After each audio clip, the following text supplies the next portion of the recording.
The Galactic Council's emergency session had been in chaos for 3 standard cycles.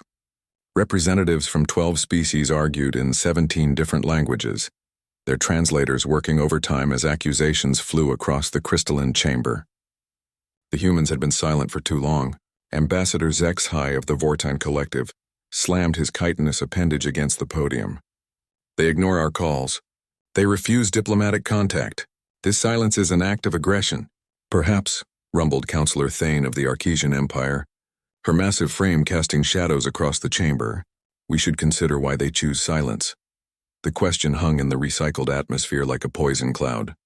3 months ago, the humans had simply stopped. No more trade negotiations, no more cultural exchanges, no more of their insufferable jokes during diplomatic dinners. Their colonies had gone dark.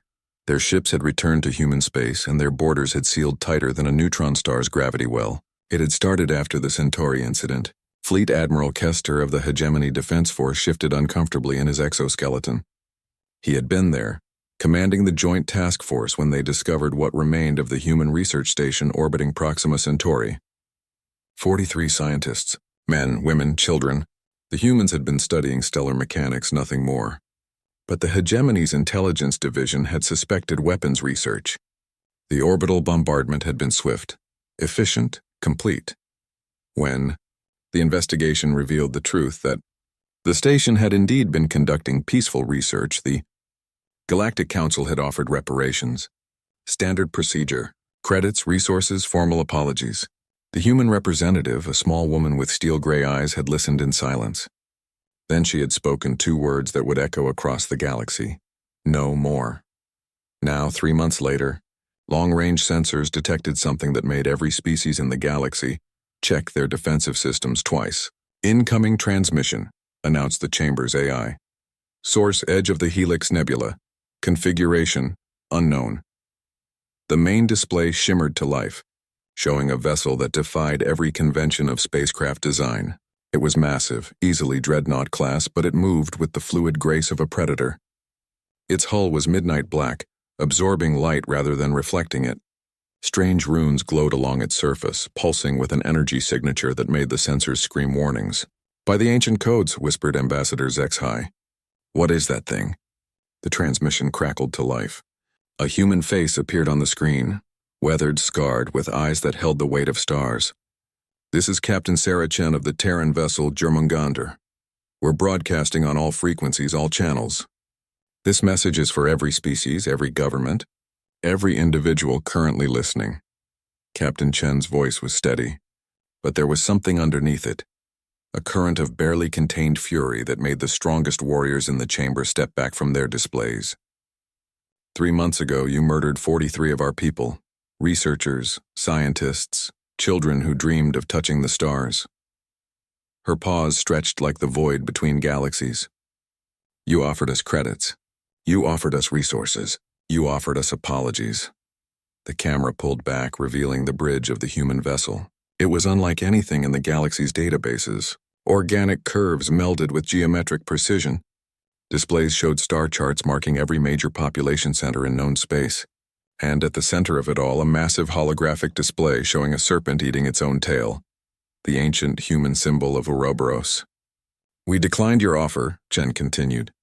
Instead, we went home. We remembered who we were before we tried to play nice with the galaxy. We remembered the old ways, the deep ways, the ways that carried us from cave-dwelling primates to star sailors in just a few thousand years. Fleet Admiral Kessitar felt his secondary heart skip a beat. His tactical display was going insane, trying to analyze the human vessel's capabilities. Every scan came back with the same impossible reading: insufficient data. JÖRMUNGANDR, Chen said, and the ship's name seemed to resonate through hyperspace itself, is not just a vessel. It is a message.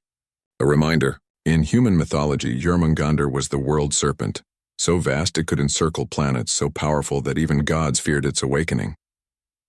The display zoomed out, showing the vessel's true scale. It wasn't just dreadnought class.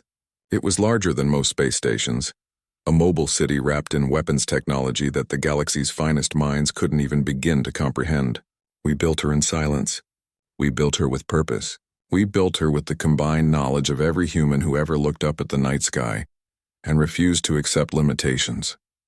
Chen's smile was sharp enough to cut vacuum, and now she hungers. Council chambers across 12 worlds fell silent. Trade routes slowed to a crawl as merchant vessels changed course. Military fleets began emergency mobilizations while simultaneously calculating retreat vectors. "We're not here to negotiate," Chen announced. "We're not here to trade. We're here to remind the galaxy of a simple truth that you seem to have forgotten." She leaned forward, her eyes catching the light like chips of ice. "Humans don't forgive. We don't forget. And we never, ever let the murder of our children go unanswered." The transmission cut out, leaving the Galactic Council in stunned silence. For several minutes, the only sound was the hum of life, support systems, and the quiet clicking of Admiral Kessitar's mandibles, a nervous habit he'd developed during the war against the Void. Spawn. Ambassador Zexhai was the first to speak. Perhaps we should reconsider those reparations." But it was too late. The JÖRMUNGANDR was already moving, its massive form sliding through hyperspace like a needle through silk. Behind it, long-range sensors detected energy signatures that suggested it wasn't traveling alone. The humans had been silent for 3 months. Now the galaxy would learn why they called that time the quiet before the storm. And in the depths of space, the world serpent opened its eyes and prepared to remind the universe why humanity had earned its place among the stars through fire, blood, and an unshakable refusal to bow to any force in creation. The hunt was about to begin,